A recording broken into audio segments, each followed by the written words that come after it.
17तम ओडिशा विधानसभार जो आमर एबे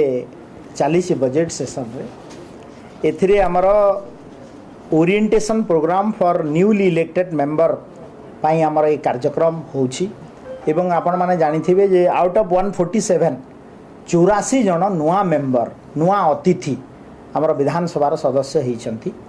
एवं विधानसभार परंपरा कस्टम और कन्वेंशन अनुଯାयी विधानसभा जेते बेले प्रथम थर पाई विधायक माने आसंती एवं आमर अभिज्ञ विधायक मध्य अछंती तांको पाई सबु सेशन रे गोटे माने सबु आपनकर जेते बेले विधानसभा आरंभ हुए 5 वर्ष रे प्रथम थर पाई सेते बेले गोटे ट्रेनिंग प्रोग्राम करा जाए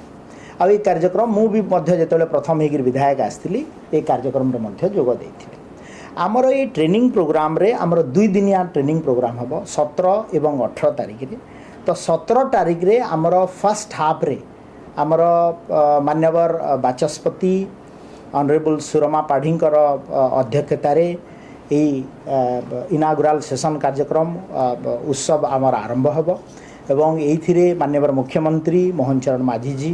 ता सांगरे पार्लियामेंट्री अफेयर्स आमर डिपार्टमेंटल और अधिकारी माने रहिबे एवं आमे अतिथि हिसाब रे आमर honourable union parliamentary affairs minister Kiran Rijiju ji जे कि incharge of also minority affairs तांको आमे अतिथि हिसाब रे डाकिछु तापरे फर्स्ट डे रे आमे मध्य ई कार्यक्रम रे 4टा सेशन मध्य आमर रहिबो 17 तारिख रे एवं 18 तारिख रे सेथिरे आमर रणेंद्र प्रसाद स्वाई जे कि ऑनरेबल एमएलए एवं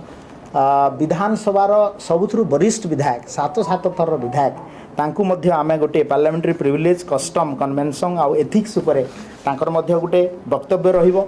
नेभा उपरे गोटे सेशन रहिबो ता सांग को आमर जो बजेटरी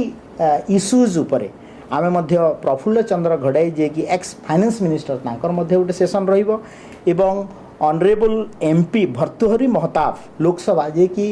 आपण माने जानिथिबे जे is the best parliamentarian in the parliamentary democracy आ तांकर vast knowledge committee system in democracy रे अछि तांकु मध्य आमे गेस्ट हिसाब रे डाकिछु तांकु सुनिबा पई हमर नुवा विधायक मानन किछि तांकर शेयर करिवे तांकर एक्सपीरियंस ता सहित हमर 18 तारिख रो पोस्ट लॉन्च सेशन रे आमे हमर ऑनरेबल एक्स मिनिस्टर जे कि हमर नरसिंह मिश्र आज्ञा को तांकु मध्य डाकिछु ए जो सेशन ऑन लेजिस्लेटिव प्रोसेस उपरे मध्य तांकर वक्तव्य रखिबे एवं वैलिडिटरी फंक्शन रे आमे डाकिछु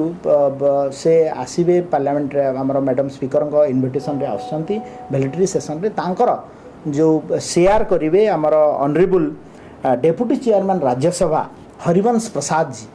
से आसीबे से पीठासीन अधिकारी एबे अछंती आफ्टर आपनकर वाइस प्रेसिडेंट जेते बेले न थांती डिप्टी चेयरमैन रहंती तो आमे डाकिछु तांकर एक्सपीरियंस शेयर करिया पई तो निश्चित भाव में मु आशा करूछि जे भलिया गोटे ओरिएंटेशन कार्यक्रम नुआ विधायक पई एवं पुराना विधायक जो माने भी अछंती समस्तन पई एटा गोटे उपादेय हबो सर बीजेडी एलिगेशन करछि एटा दलीय कार्यक्रम रे करा जाउछि जो माने गृहर सदस्य नांती सेमान को ने कि इनॉग्रेशन वैलिडेटरी करा होछि एटा परंपरा भंग होइछि आ एथिरे आमे जदी बाचस्पति और गृहर नेता जदी आकु दृष्टि न देबे ताने आमे को बॉयकॉट करि माने आसीबो पर देखो से उत्तर तो से ही दे पारिबे किंतु जेते बेले गोटे विधानसभा रे पार्लियामेंट्री प्रोसीजर एवं ऊपरे हमर हेछि हमर ट्रेनिंग प्रोग्राम जेते बेले भी निश्चित भाव रे आमे लोकसभार किछि एक्सपर्ट्स जो ना प्राइड लोकसभा से भी गवर्नमेंट ऑफिशियल्स आसीबे तो मु भाबुछि जे ए कार्यक्रम निश्चित भाव रे नुआ एवं पुराना समस्तन को पई गोटे प्रेरणादायी ट्रेनिंग प्रोग्राम होबो।